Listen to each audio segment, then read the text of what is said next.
So we're doing a little bit of a nature watch, and this here is, I think, a beech tree, and it's got a lot of nuts on it. You see these?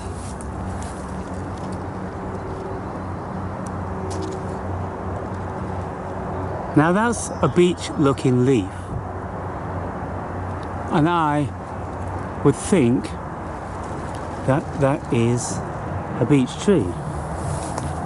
And this is how the bark is, smooth and grey, without, you know, any fissures in the bark, you know. So, very different to lots of trees, yeah. And just next to it, there is a copper beech, and the characteristics on the trunk are similar, and the leaves are similar, but the copper beech, to my knowledge, never has any fruit, and I'm wondering why that is. Maybe they do, maybe some of you know. So we have that one there, and that one's teeming with the beech nuts. And then we have the copper beech, and no discernible nuts on this one. And so I just love to see, look at the colours on these people. They almost look black, right? They are kind of like a beech, a burgundy, a deep red wine, but they turn copper in the fall, and so that's probably why they're called copper instead of wine. Why is it called a wine beech? And if you look at the trunk, it's exactly the same as the other one over there. So let me take a leaf from this one, and we'll make a comparison with a leaf from this one.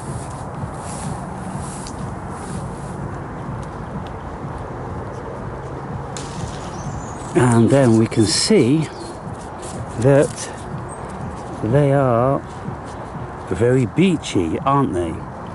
And it's wonderful because, you know, they are immensely similar, but of a different colour.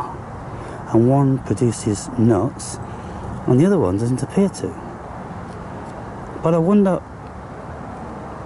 why it doesn't produce any nuts, if it doesn't. But, okay, so we've made comparisons with the trunk. They're very similar. The leaves are very similar.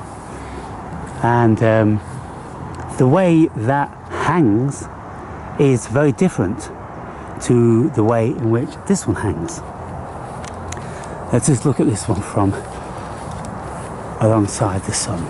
Now this one is more slowly and drifting, where the other one's more hanging and scattered, you see. And so when we look at this, and we see those amazing, beautiful colours, and then when we come on the underside, and we see the change, and then if you look closely there, you can see there's all these little white hairs on the outer parameter of those leaves there. And that's something that I haven't seen before. But you know, you always get many perspectives to a tree and its leaves when you come under and then you go outside and you observe how it distributes. Aha, here we go. So it does bear fruit. Now look at this one, this beautiful purple fruit. Now then, that's the only one I can see. And so that's a revelation. That's answered one of my questions, that they do in actual fact bear seeds. And so if we compare that one to the ones on the other tree, I'm pretty sure they would be a very close match. Now I'm not going to pull that one off the copper beech, but I'm going to pull one of these off because there's copious amounts, and this tree won't miss one nut. So we've got a furry, kind of spiky little nut, and we try to find where that nut is now, here, and then we bring it down for a comparison, and so we see that it's pretty close. It's got a lot of similar characteristics. Shape's a little bit different, but you know, they all come in different sorts of shapes and everything, so we can't be too critical about that, but very happy about that. Thank you, Copper Beech. Beautiful, smooth and glossy leaves. Yeah. And this one, I think this one is a hornbeam. And the curious thing about these hornbeams is when we look at the trunks, they're almost identical to the beech. You see? See that? Is this another beech tree? Let's see if it's got any nuts. Let's see if there's any beech nuts. And I'll take one of these leaves and I'll go and offer it up to the other two. But there's no nuts on this one. Not at all. Ah, damn! Here you go. Look. You see?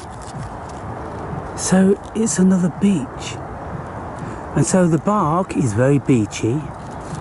Now what I'm going to do is, you see, because this one here, look at the size of the leaves. The leaves are pretty humongous, right? So I'm going to take this leaf back to this beech over here.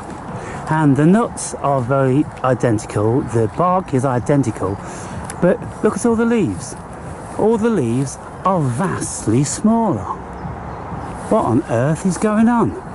You see, this is the thing that perplexes me and always intrigues me with nature. It's so anomalous. And these particular leaves, they're lopsided like lime leaves, where these ones are not. They're symmetric. This one's a lopsided leaf. And, you know, even if we look for the biggest one, it's still much smaller. Much smaller. And different in the shape. Why is this one lopsided like a lime and these aren't? You see, these things, they just bamboozle me. But, you know, when you get into the genetics and the crossbreedings and everything like that, you see that there's no truth in any of these trees, people, other than their own isness. There's no standardization, there's no format, there's nothing we can depend on. And even though this tree is offering us, you know, I would think very, very closely identical nuts to that one over there, the leaves are vastly different.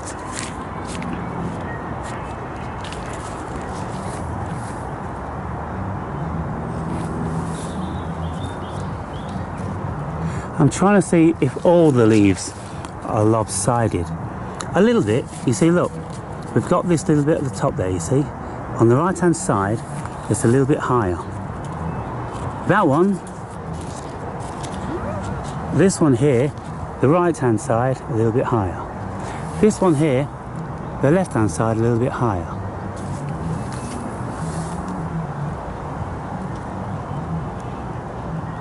These, pretty symmetrical.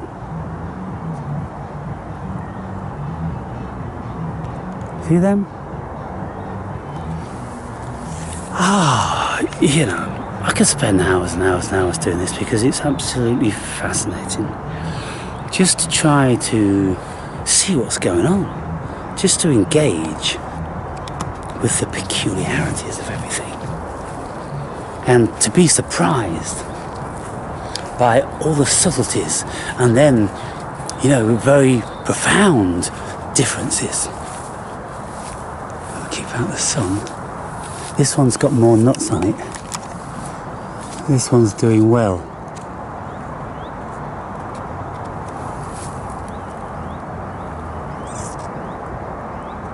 I wonder if my squirrels would like to eat these. I'm positive they would. And so what I'll do is, in a week's time or whenever they're more mature, I'll come and I'll harvest a bunch of those. I'll get 100 or so. There's plenty of these trees around here, so squirrel's not going to miss a few here. But I'll at least feed my little friends some. And so, yeah, a few more hornbeams down here. Let's have a look at the hornbeams, shall we? Because they have a very smooth bark, trunk, only they have little twists, or not so little actually, they often can be like barley twisted. And you see this one down here. Now then, what's this one? Are you a hornbeam? Yes, you're a hornbeam. And you see that there's twists and grooves. You see in and out, and the sort of barley twist their way up. But they've still got this very smooth grey texture with this sort of like fungi growing on. So we'll have a look at another one. And look at that one over there. Isn't she beautiful? Twisting the night away. Look at that little twister. Gorgeous, huh? Hello, twister. How you doing? I've come to watch your flowers growing. Ain't you got no time for me? Feeling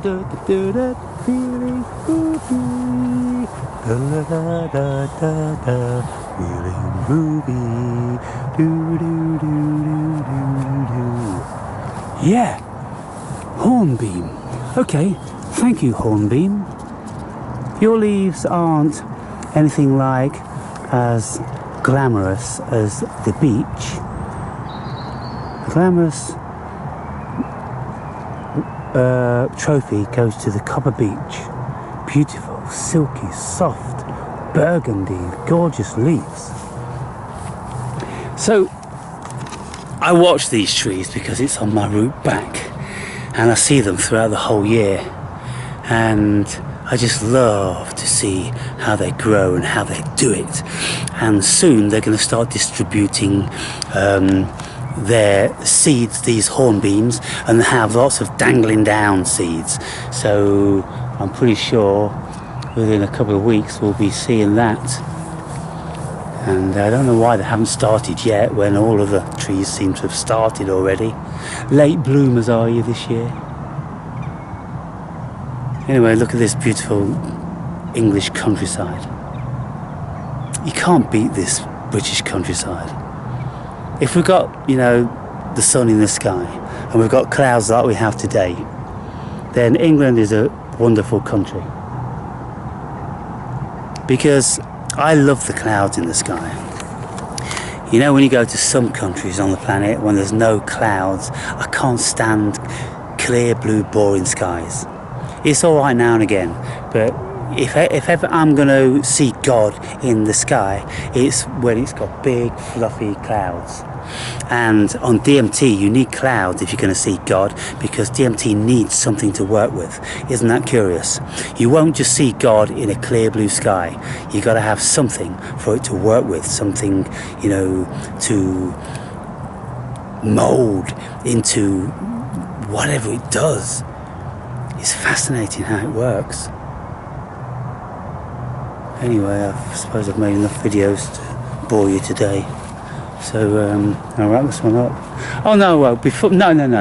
Look, over here, right, this is another variety of chestnut tree. And this one is different to the regular ones we see, because this one gives pink flowers, whereas the regular ones, or I would say the more prolific ones, they give white flowers. And so that's a very, very curious and beautiful thing. Oh no, this one isn't a chestnut. What one? Oh my God, you know, I'm just so confused. What are you? You are a chestnut, aren't you? But look at the leaves. The leaves are pretty different. Well, you're different. You're all different. These are different. Your flowers are bigger. They're bright pink, and although your leaves come out on stalks like that, and they break off into 1, 2, 3, 4, 5, 6, 7. 1, 2, 3, 4, 5, 6, 7. Look at that. It's one of those special numbers, 7. And they break off in this horseshoe thing, which I'm not going to do, but just there, if you break them off, they break off in the horseshoe shape. That's what's called horse chestnut. And let me see if I can do it. Just twisting myself there. Let me see if I just do it on one of them. It's only a leaf. No, it's pretty, he wants to hang on to life. And so these little dudes, wow, aren't you a sight for sore eyes? Now, for those of you that are familiar with what a regular horse chestnut looks like, they've got a different attitude with the leaves. They don't bend up like this. They're all open like that and hanging down. And you know, from a distance, you would think like, oh, this leaf could be a cherry leaf with its serrated edge there. But of course, they're a compound leaf because they've got several leaves on one stalk. But again, you see the abundance. Look at the abundance. Absolutely abundant. There is going to be 1,000 conkers on this one. And so you would think that there would be a whole bunch of young chestnut trees around, but you know, where are they? How many does it take? What special circumstances have to come about before another tree is going to grow? And it's not like these are acorns where the squirrels are gathering them all up, because the squirrels are not that interested in these. They only eat a very small portion. They can only tolerate a small amount due to the toxins which are within them. But that for me is beautiful.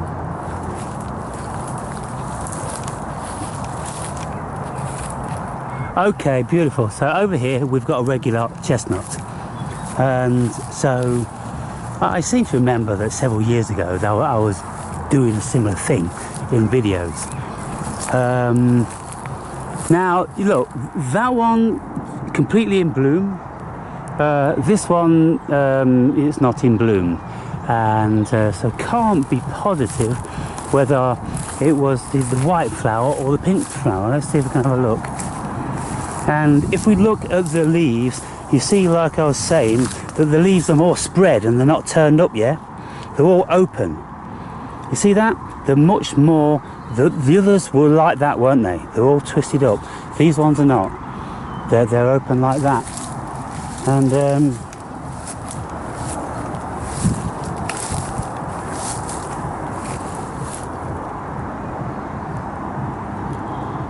yeah, difficult to say.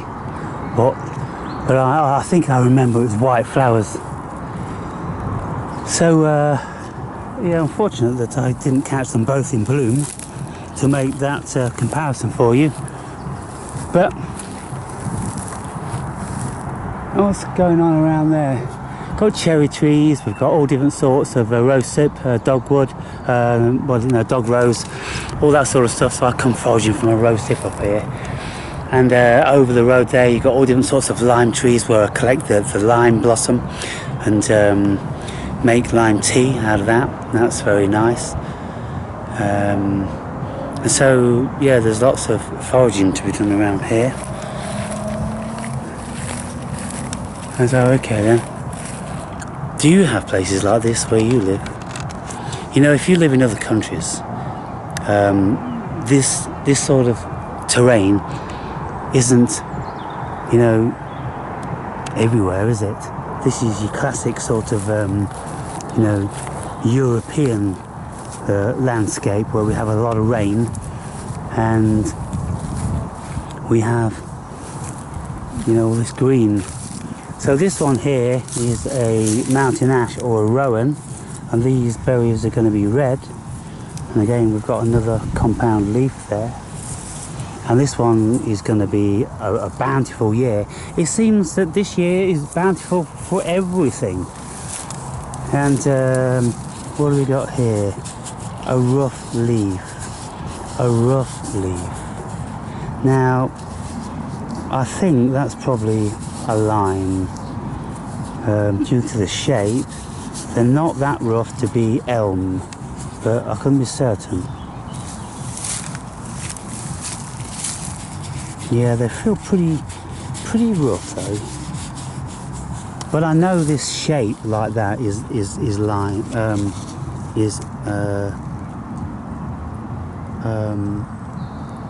oh, hazelnut, hazel. That, yeah, I think this is a hazel. That's what I'm trying to say, hazel. Now then, can we see any remnants of nuts growing anywhere? Not on that one. What's this one? What are you?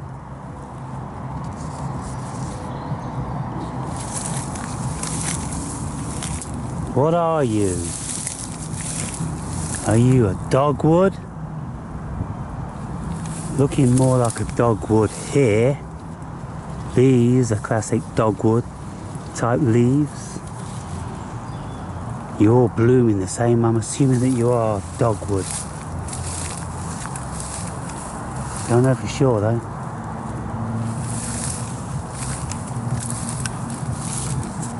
What are you? Oh, you're very soft. Very soft. And fluffy. Maybe you're hazel. So you see, people, a bit of quality time to yourself. This is a small leaf maple. Small leaf maple. Or what do they call it? They call it like, I don't know, common maple or something like that.